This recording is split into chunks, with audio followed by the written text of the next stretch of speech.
नमस्कार मित्रांनो, लग्नानंतर होईलच प्रेम या मालिकेच्या 28 जुलैच्या भागामध्ये काव्या चक्क परत घरी आलेली असते आणि तिला समोर बघितल्यानंतर तर पार्थ मात्र खूपच एक्साइटेड होतो आणि चक्क तिच्याबरोबर तो कपल डान्स सुद्धा करतो। पण मित्रांनो, हे सर्व त्याच्या मनामधलं असतं आणि दुसरीकडे काव्यानं सुद्धा पार्थला खूप मिस केलेलं असतं आणि तिला सुद्धा पार्थची खूप आठवण आलेली असते। तर आता यानंतर मात्र मित्रांनो, त्यांनी खूप अशी मोठी धक्कादायक गोष्ट दाखवलेली आहे की आता मानिनीला मात्र कळालेलं असतं यांच्या डिवोर्स बद्दल आणि तिने स्वतःला खूप त्रास करून घेतलेला असतो। तर मित्रांनो, चला सुरुवातीपासून बघूयात।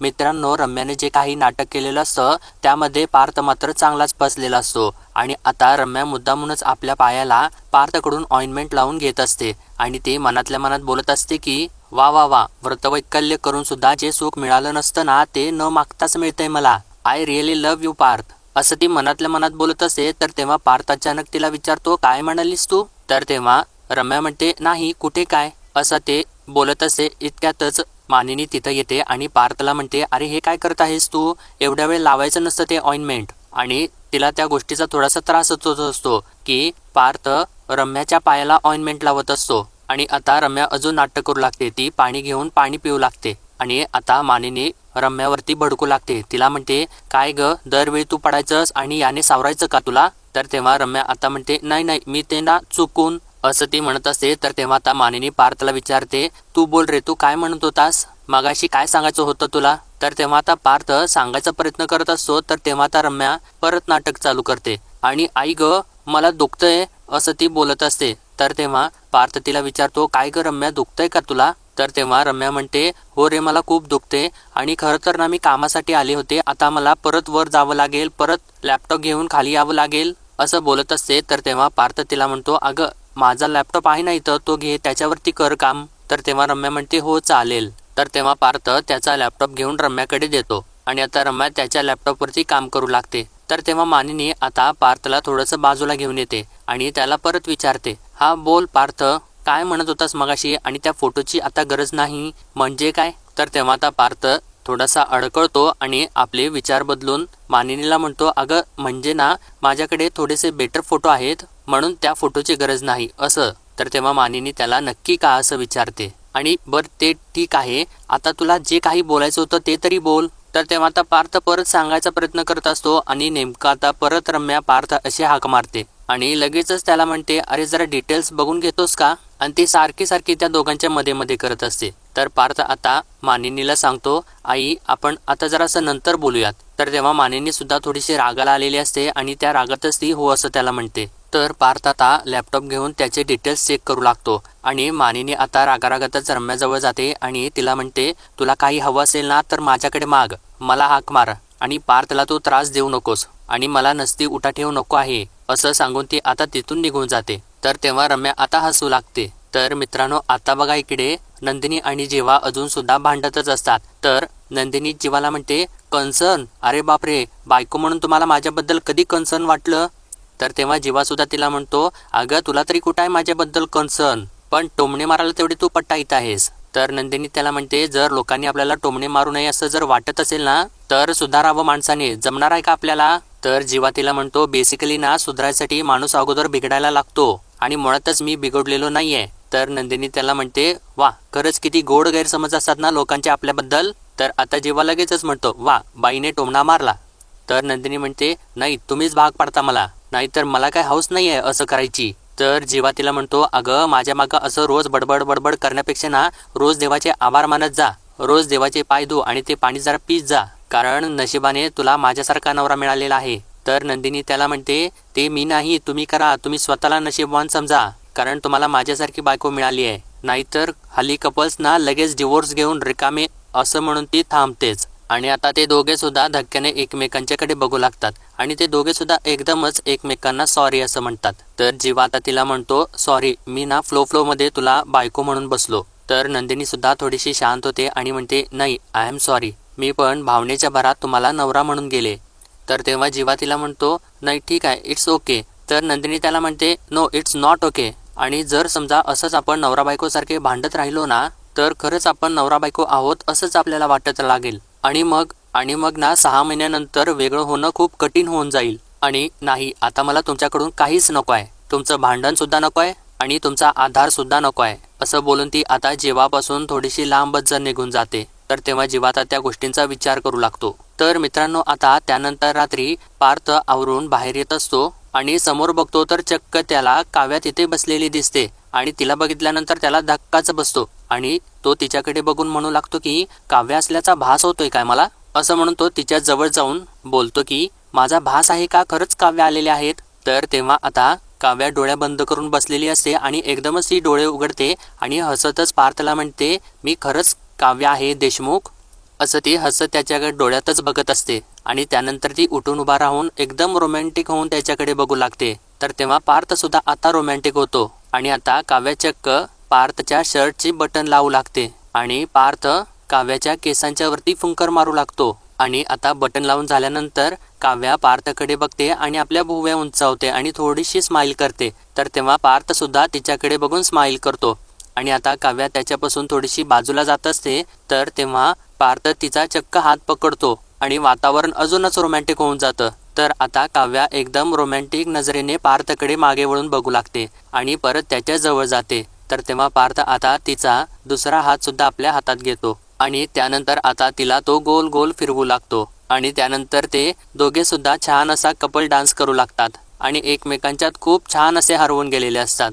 तर त्यानंतर आता पार्थ परत तिला गोल फिरून बाजूला ढकलतो आणि थोडंसं बाजूला जाऊन आपल्या हातामध्ये तो गजऱ्यांची फुलं घेऊन तो चक्क काव्यावरती उधळतो आणि त्यानंतर गुलाबाची फुलं घेऊन चक्क काव्यासमोर गुडघ्यावरती खाली बसतो आणि तिला तो गुलाब देतो. तर तेव्हा काव्या सुद्धा त्याच्या हातामधून गुलाब स्वीकारते आणि त्यानंतर त्या गुलाबाचा वास घेतोय तर त्याला वासच नसतो. तर तेव्हा आता पार्थ त्यानेच आणलेला परफ्यूम आपल्या हातामध्ये घेतो आणि ते परफ्यूम त्या फुलांवरती स्प्रे करतो. तर तेव्हा आता काव्या त्याचा वास घेऊ लागते आणि ती खूपच आनंदित होते. तर तेव्हा पार्थ तिला इशाऱ्याने विचारतो कसं आहे हे. तर तेव्हा काव्या सुद्धा इशाऱ्याने एकदम छान आहे असं सांगते आणि त्यानंतर आता पार्थ ती फुलं परत आपल्या हातामध्ये घेतो आणि चक्क काव्याच्या केसामध्ये माळतो आणि त्यानंतर आता काव्या परत पार्थच्या नजरेमध्ये बघू लागते. तर तेव्हा पार्थ आता परत तिचा हात धरतो आणि तिला गोल गोल फिरवून खुर्चीवरती बसवतो आणि त्यानंतर आता तिनेच दिलेली ती नाईट क्रीम आपल्या हातामध्ये घेतो आणि चक्क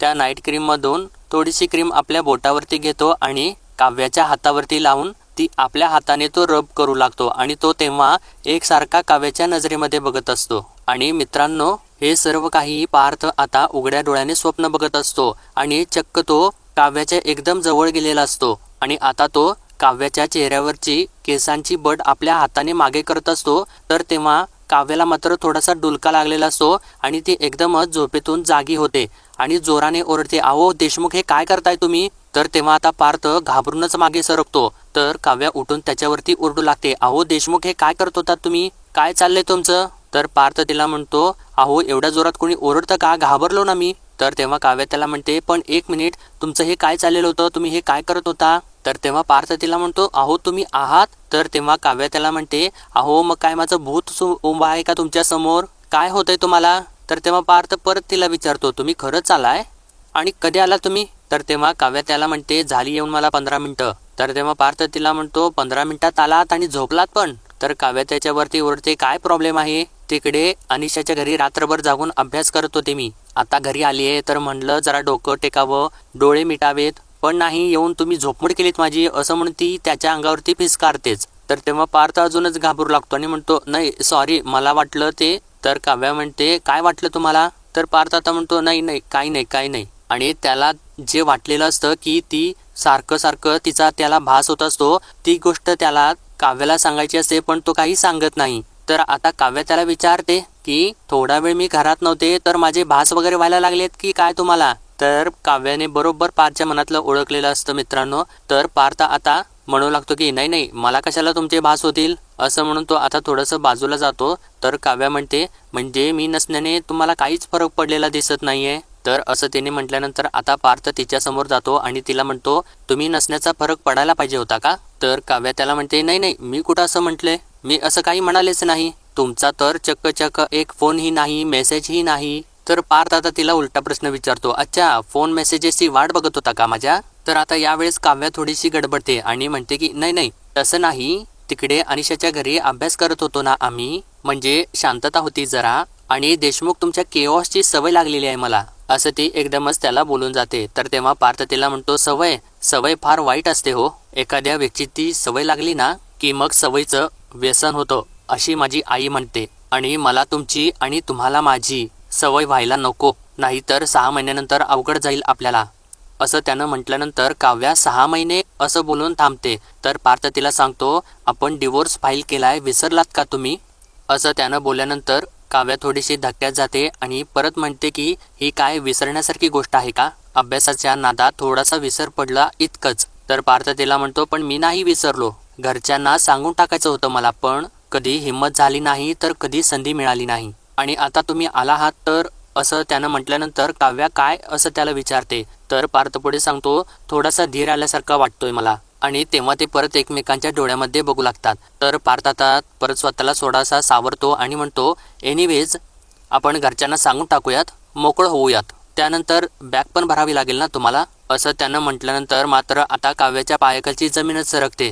आणि असं बोलून पार्थ आता आपली नजर चोरून थोडासा बाजूला जातो. तर मित्रांनो, आता इकडे बघा, जीवा फ्रेश व्हायसाठी आत गेलेला असतो आणि तो फ्रेश होऊन बाहेर येतो. तर नंदिनी त्याला म्हणते, किती वेळ लावलात फ्रेश व्हायला, फ्रेश व्हायला एवढा वेळ लागतो का. तर तेव्हा जीवा तिला म्हणतो, मला फ्रेश व्हायला एवढाच वेळ लागतो, आता एवढ्या दिवसात तुझ्या लक्षात आलं नाहीये का. तर नंदिनी त्याला म्हणते, अहो पण ज्या दिवशी घाई असते तेव्हा तर पटापट आवरायचं ना. तर तेव्हा जीवा तिला म्हणतो, पण पटापट आवरून जायचंय कुठे आपल्याला. तर नंदिनी त्याला म्हणते, अहो म्हणजे काय, मी एवढं सांगून सुद्धा विसरलात का तुम्ही. तर तेव्हा जीवा आठवू लागतो आणि नंदिनी त्याला म्हणते, अहो आज आपण आईबाबांना डिवोर्सबद्दल सांगायचं ठरवलेलं आहे ना, विसरलात का तुम्ही. तर तेव्हा जीवा तिला म्हणतो, हो हो आय एम सो सॉरी, मी विसरून गेलेलो होतो, जाऊ देत. तर तेव्हा नंदिनी त्याला म्हणते, हो पण तुम्ही आटपा ना पटकन, अहो 3 दिवस झालेले आहेत डिवोर्स फाईल करून. पहिल्या दिवशी आईबाबा उशिरा आले म्हणून नाही सांगता आलं, दुसऱ्या दिवशी पिऊला फिट्स आले म्हणून नाही सांगता आलं, आणि काल आपण शाहूवाडीची केस जिंकलो त्या गडबडीत राहून गेलं सांगायचं. बास आता ना आणखीन उशीर नको,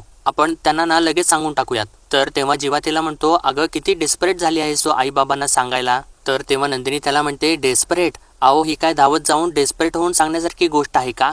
ज्यांनी आपल्या मुलांची नंबरात येण्याची स्वप्न बघितली त्यांना फेल झाल्याचा रिझल्ट दाखवायचा आहे, कशी काय डिस्परेट असेल मी. रिझल्ट येऊन 2 दिवस झालेले आहेत, तरी सुद्धा पुस्तक प्रगती पुस्तक उशीखाली लपून ठेवणारी मुलगी नाहीये मी. मुळात आजपर्यंत जे काही केलं ना त्यामध्ये फेल होण्याचा अनुभव नाहीयेच मला. तर आता जीवा तिला म्हणतो, तेच मी तर आजपर्यंत सगळ्यात फेल होतच इथपर्यंत पोचलेलो आहे ना. तर आता नंदिनी त्याला म्हणते, अहो असं म्हणायचं होतं का मला, तुम्ही मला सारखं डेस्परेट झाले म्हणताय म्हणून मी असं बोलते.